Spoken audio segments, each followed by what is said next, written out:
August 2025 CLE reviewees, meron po tayong update.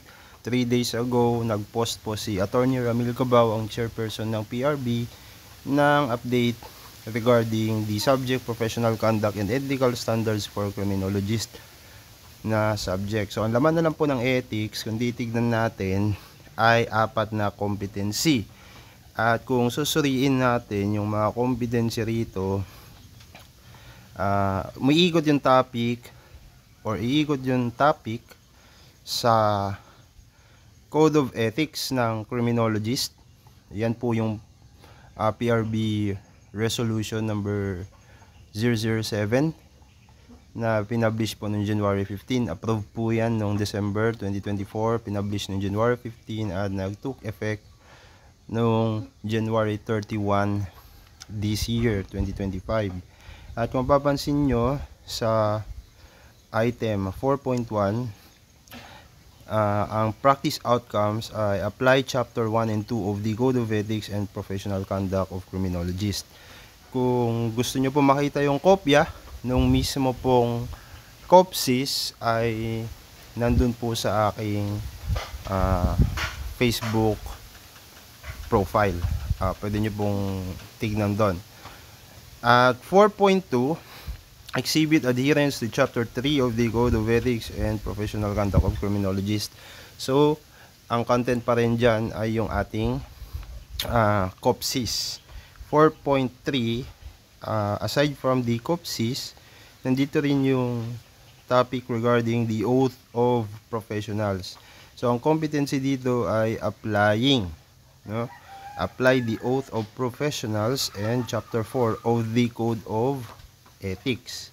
At 4.4, parang ito yung catch-all catch-all concept natin. You must comprehend the concept of ethics and its practical application concerning the foundational principles of human rights. At kung mapapansin nyo dito sa items, bale ang total weighted percentage ng subject na ethics natin sa criminology area ay 2% at 2 or 3%. Ang equivalent niyan, kung mapapansin nyo dito sa updated TOS, ay 15 items. So, it answers the question, gaano ba kahalaga itong update na to? Sa board exam, dun sa 100 items, around 15 items doon ay magagaling sa subject na ito. So, kung hindi pa kayo updated, mga August 2025 CLE takers and February 2026 takers, you might need to look at this. Okay? So, dito tayo sa type of questions.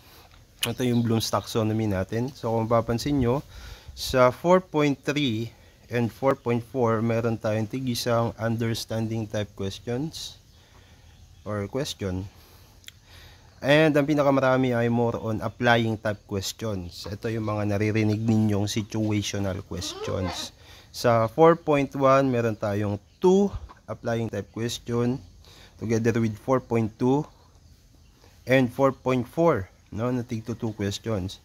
Ang pinakamarami ay yung 4.3 na merong 5 applying type questions at isang analyzing type question or analysis type question at isa ring analysis type question dun sa 4.2.